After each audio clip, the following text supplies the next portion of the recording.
न गुरोरधिकं तत्त्वं न गुरोरधिकं तपः.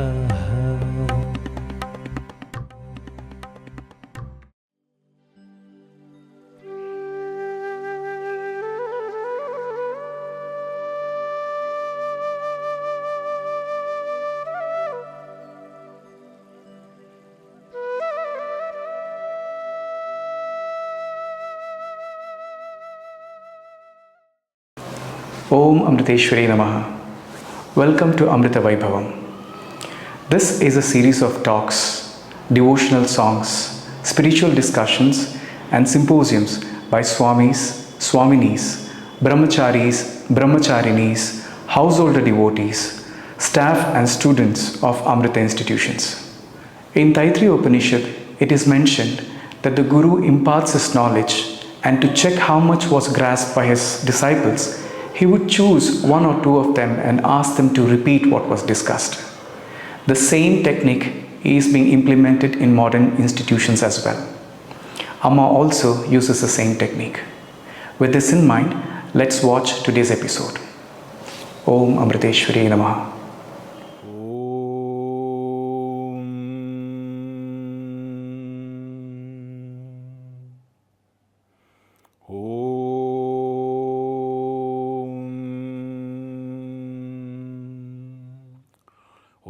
Shri Gurubhyo Namaha. Hari Om.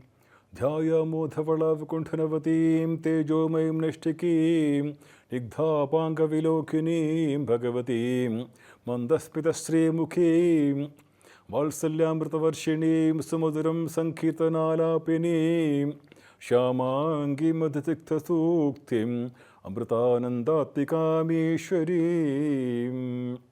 Om Gum Gurubhyo Namaha. Om Gum Ganapate Namaha. Om Ha Saraswati Namaha. Om. My infinite prostrations of the lotus feet of my Sadguru, Sri Mata Amritanandamayi Devi, Universal Teacher, Universal Mother. My humble pranams to all our most beloved children watching this talk. A couple of days back, we had the Bhagavad Gita Jayanti in Puri, and in Bangalore also we had a very good talk by Dr. Sriram Devanath. We will continue for a few more sessions. We will continue Bhagavad Gita because Bhagavad Gita is a treasure. We can have as many talks as we want based on Bhagavad Gita. It's a treasure. We have so many things we can learn from Bhagavad Gita. Especially, we will discuss a few important topics which are special to our Sanatana Dharma. We call it the salient features of Hinduism. Special features of Hinduism which is unique to our Sanatana Dharma. That is mainly, many of the topics are in Bhagavad Gita chapter 4, chapter 3 also, and we have the idol worship, etc. in chapter 12. In so many other chapters we have the selected slokas, selected verses which can explain very important topics. The first topic, number 1, we can see in the Bhagavad Gita chapter 4, we can see it is the Guru Parampara, the Guru lineage of Guru. We can see that is it only in Sanatana Dharma we have a Parampara, a lineage of Gurus. The first Guru, from the second Guru, his disciple, then his disciple, like that we come up to our Guru.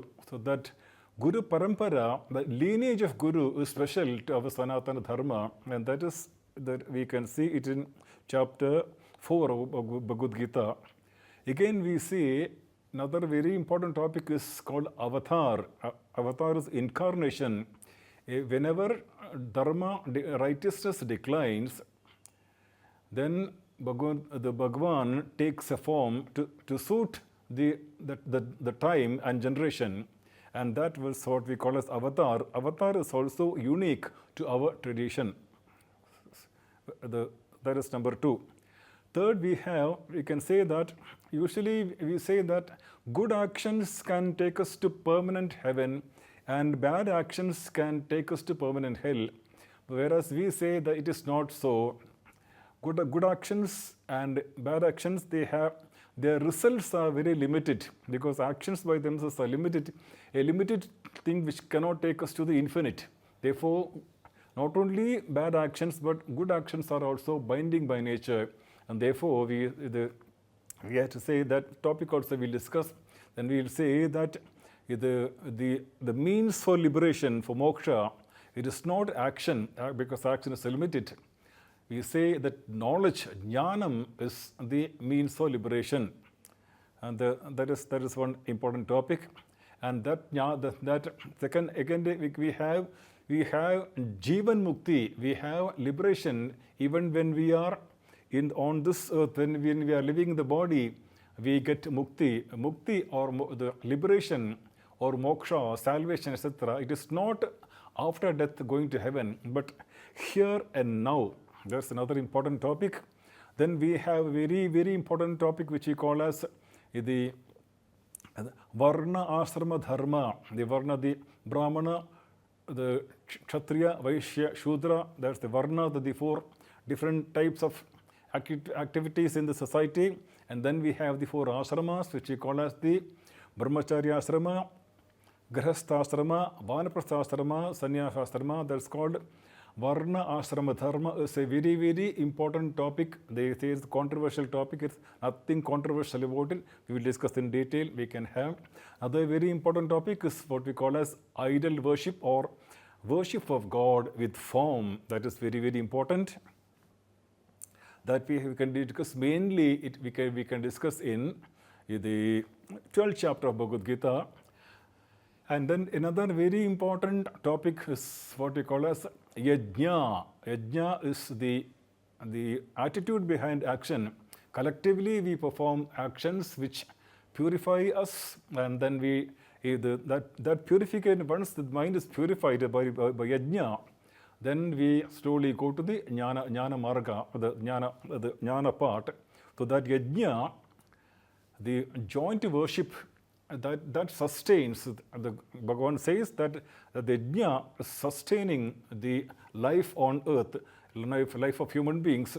All other living beings, they contribute, they give and take, whereas only human being, he wants only to take and take, and therefore that is against the law of nature. Therefore, yajna is what we call as give and take. That we can see in detail. So many few other topics also, and we had our own very good topic that only in our Sanatana Dharma we say that the Devi, also the feminine power, is given the supreme place. We see Adi Parashakti. In other religions, the Greek civilization culture, Roman civilization culture, Egyptian civilization culture, there are goddesses, but they are not supreme. Whereas in our Hindu Dharma, in Sanatana Dharma, the goddess is given the supreme, that starts as Adi Parashakti, and that is a very, very important topic. Now I will mention just one important point and I will stop. So these topics we will be discussing in the future sessions, and one important incident I will narrate and then I will stop. Then we can go to the next session. That is, in an ashram, the guru and the disciples, they were living together. They were practicing spiritual austerities and tapas, lot of japa, dhyanam, etc. So the guru was a very, very, very, very pious holy man. And therefore, he was one of the devotees invited the guru to his house for bhiksha. We call it bhiksha, means to take food. We call it as bhiksha. The guru agreed to come. But unfortunately, on that particular day, on the afternoon bhiksha, on that day, guru had some very important work. And therefore, he told his senior-most disciple, he called and said, senior-most disciple, now look here, I am supposed to go to this devotee's house, but since I have very important work, I may not be able to go. Therefore, you go in my place and you tell the devotee that I am extremely sorry that I am not able to come today. So you go and have bhiksha and you come. Therefore, the senior-most disciple, he went to the house of the devotee who had invited the guru, and he had food, the bhiksha, afternoon bhiksha, lunch. But what happened was, when he was having his food, a very, very strange thought entered his mind. He saw a very beautiful silver tumbler, a small tumbler on front of him, and he had the irresistible urge to steal that tumbler. He was very, very surprised because this was the first time he had this kind of a negative thought. He started thinking, what is happening to me? It is such a very powerful thought. I want to steal that tumbler. I want to take it. He tried to resist. He tried to ignore the thought, but the thought was so powerful that finally, without anybody noticing, he took that silver vessel and he put it in his pocket, and then he came back. He came back to the ashram, but in the night, he could not sleep. He lay down on the bed. Sleep would not come to him. Finally, slowly he got up. He went to his guru's room. He knelt down and he told the Guru, I have done a very unpardonable thing today. I do not know what happened to me. There was such an irresistible urge to steal the silver tumbler. He took it out and gave it to the Guru and said, please forgive me. I have done a very serious mistake. The Guru said, there is only one way. Tomorrow you go back to the house and you return the silver tumbler and you apologize to the devotee. Therefore, accordingly, the next day, the disciple went back to the devotee's house. He took and he gave returned the silver tumbler to the devotee and said, please pardon me. I do not know what happened to me yesterday. I stole this.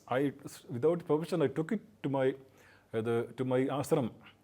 Please forgive me for this act, and I am returning to you. And he returned this to you. The devotee said, "It is no problem. It is no problem. It is okay. Please don't feel bad about it. Just forget about it. Everything's all right." So the disciple went back, but the devotee was really shocked. So when he met the Guru, the devotee said, "Guru, what has happened? He is your senior-most disciple, and if he can do such a thing as steal a silver tumbler, I am not able to believe it. I am really shocked. Why has such a thing happened? Why did such a thought arise in his mind?" The Guru was very calm. He smiled and said, "Okay, I understand. Now tell me, who cooked the lunch yesterday? Can you tell me who cooked the lunch? Or was it your wife who cooked the lunch, or was it somebody else?" Then the devotee was a bit abashed. He said, "Oh, Gurudev, my wife was usually the monthly period. She was not in a position to cook. Therefore, my neighbor's wife, she cooked the food." Then the Guru said, "Okay, now let us inquire about the character of the neighbor's wife." And when they inquired, it was found out that neighbor's wife who had cooked the food, she had the habit of stealing. And therefore, that lady who cooked the food, her stealing habit, that negative thoughts had come into the food, and when the disciple ate that food, he also had the tendency to steal. Therefore, you can see how human thoughts and human qualities, etc., they can influence us. So when we buy, especially in the good olden days, we eat only food cooked by our mothers or grandmothers and our women at home. or anybody at home, we eat only that food. But unfortunately nowadays, especially students, even when I was in school, we had enough time to go back home and have lunch and come back. But now it is that they eat food which is from outside of hotels. Especially youngsters, they have a tendency to eat food from hotels because they are very tasty, spicy, etc., non-veg food, etc. It is very, very dangerous. We should remember, even the vegetarian food, we can see that the rice or the wheat or they call the millet or a ragi, anything, everything they have from the field, from the farm, from the field, it has passed many hands from the farmer. When the farmer holds it, he is thinking of money. The farmer comes to the wholesale dealer. The wholesale dealer is also thinking of money. From the wholesale dealer, it comes to the retail shop. He is also thinking of money. Therefore, the grains have passed many hands and they have come to us, and it contains all the qualities of the people who have contacted the grains, whether it is rice or wheat or ragi or whatever it is. And therefore, we can see that those qualities, that is the money, they are commercial. They think of money. So therefore, that the thought of money that comes, unfortunately, gradually, naturally, it comes into our mind also. That is why in our culture we have this very, very, very good practice. We know that whereas we're in Karnataka or in Andhra, especially, I don't know about North India, maybe in Karnataka, in Andhra, in Tamil Nadu, Kerala, we see that when they serve lunch, then what they do is, first they put a spoonful of rice, they put little dal, and then they offer a spoonful of cow ghee. That ghee has the property of purifying the food. That is what is very important.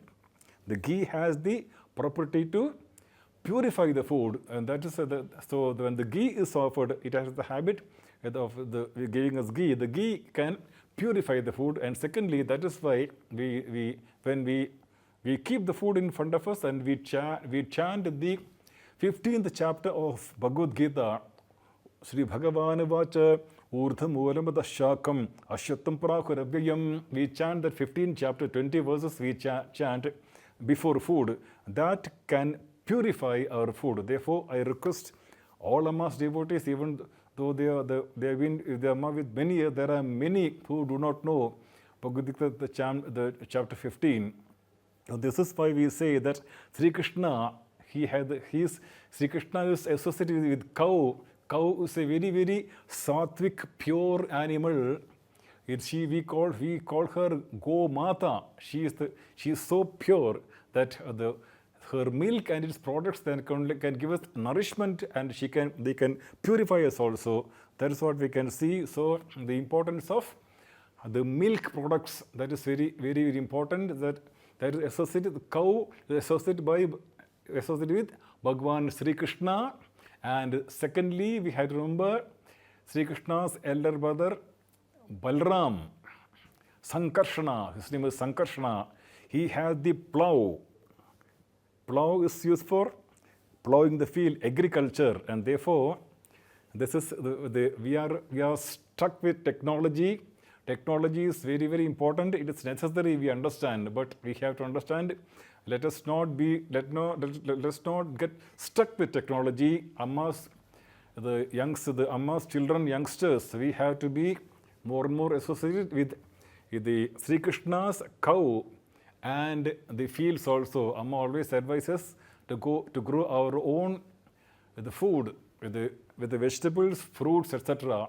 And that is what we have to learn from this important thing from the Bhagavad Gita. The one important point, how we have to eat pure food. So the food cooked by our mother or grandmother, etc. at home, that can purify us, but unfortunately it's not possible, and therefore we have to learn to purify our food before we eat. This much let me say this much, and I will stop now. Now we can see the essence of the Bhagavad Gita.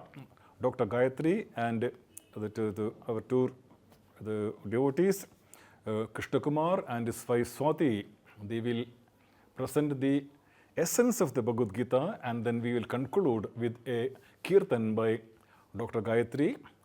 Om Amritageetananda Namaha. Lokaha samastaha sukhino bhavantu. Om Shanti Shanti Shanti. Sri Gurubhyo Namah. Hari Om.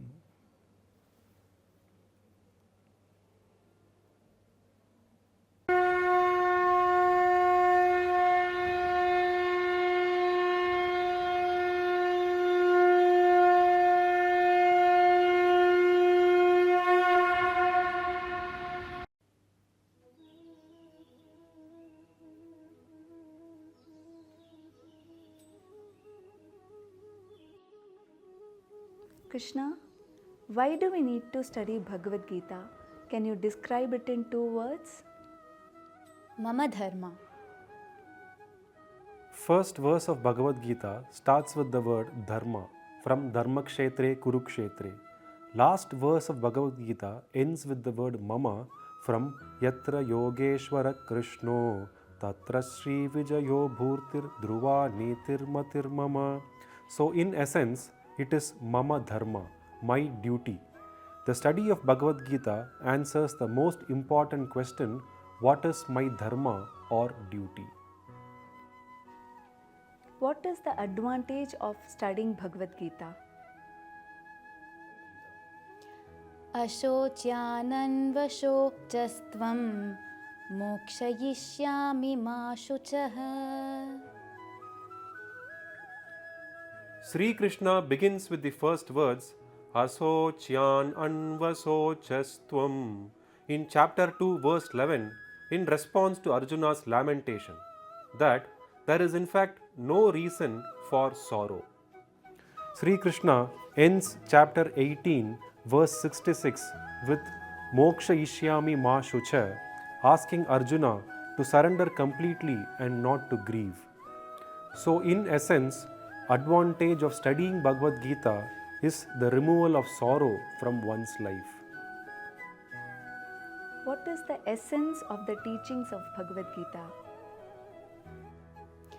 Tasmat sarveshu kaleshu mamanusmara yudhya cha mayyarpita mano buddhihi mame vaishyasya samshayam. Bhagavad Gita chapter 8 verse 7. Translation. Therefore, always remember me and also do your duty of fighting the war. With mind and intellect surrendered to me, you will definitely attain me.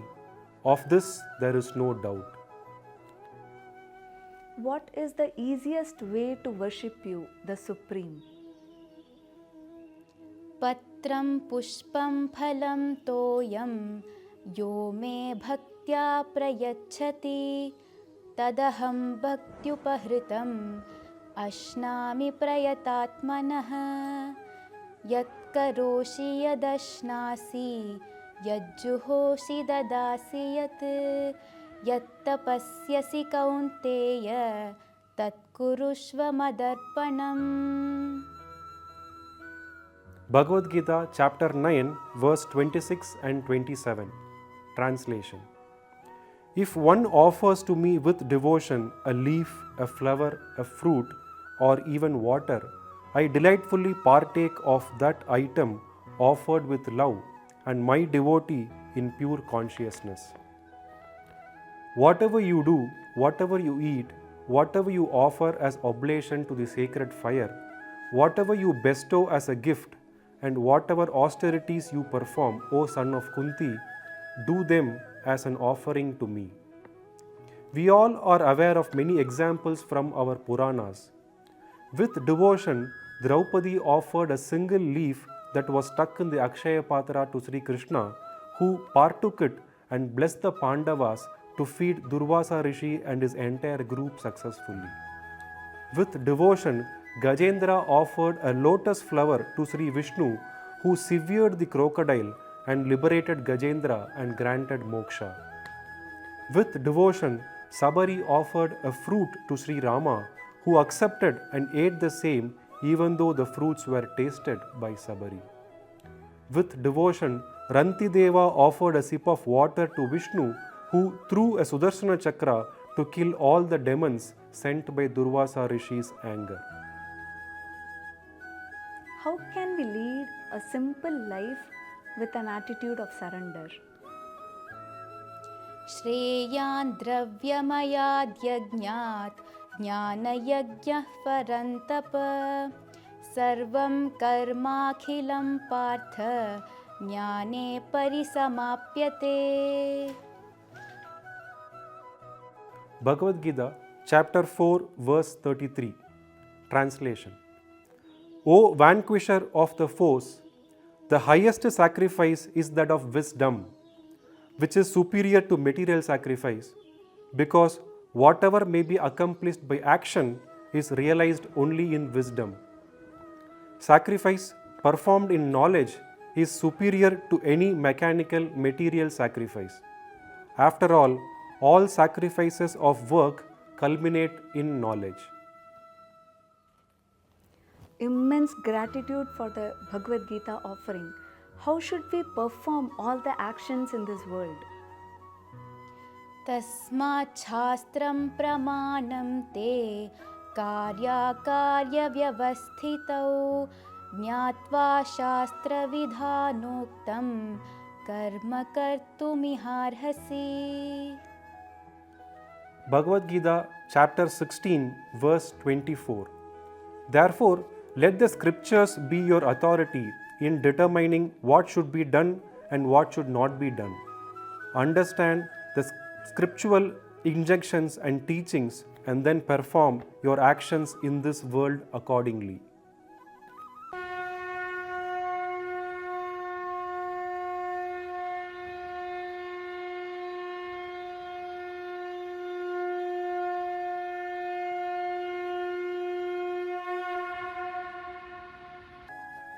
After seeing Sri Krishna's Vishwarupa Darshanam and seeing his divine presence, Arjuna seeks forgiveness for considering Sri Krishna as his friend for any disrespect he may have shown to him earlier.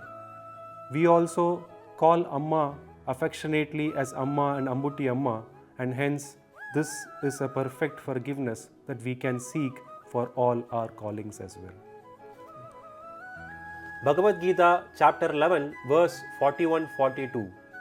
Saketi matva prasabam yeduktam He Krishna he Yadava he Saketi Ajanata mahimanam tavedam Maya pramadat pranayena vapi Yecha vaha sartama satkrutosi Vihara shayyasana bhojaneshu Eko tavapyachyuta tatsamaksham Takshamaye tvam aham aprameyam.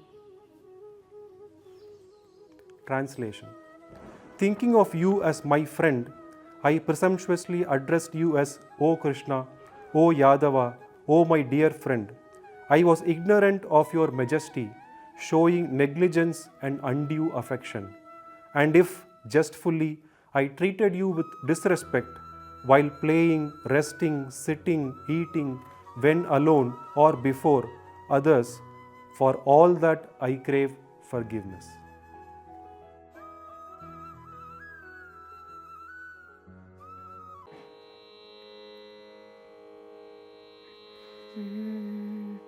குறையொன்றும் இல்லை மறைமூர்த்தி கண்ணா குறையொன்றுமில்லை கண்ணா குறையொன்றுமில்லை கோவிந்தா குறையொன்றுமில்லை மறைமூர்த்தி கண்ணா குறையொன்றுமில்லை கண்ணா குறையொன்றுமில்லை கோவிந்தா. கண்ணுக்கு தெரியாமல் நிற்கின்றாய் கண்ணா, கண்ணுக்கு தெரியாமல் நின்றாலும் எனக்கு குறையொன்றும் இல்லை மறைமூர்த்தி கண்ணா. வேண்டியதை தந்திட வெங்கடேஷ நின்றிருக்க வேண்டியது வேறில்லை மறைமூர்த்தி கண்ணா. மணிவண்ணா மலையப்பா கோவிந்தா கோவிந்தா கோவிந்தா கோவிந்தா.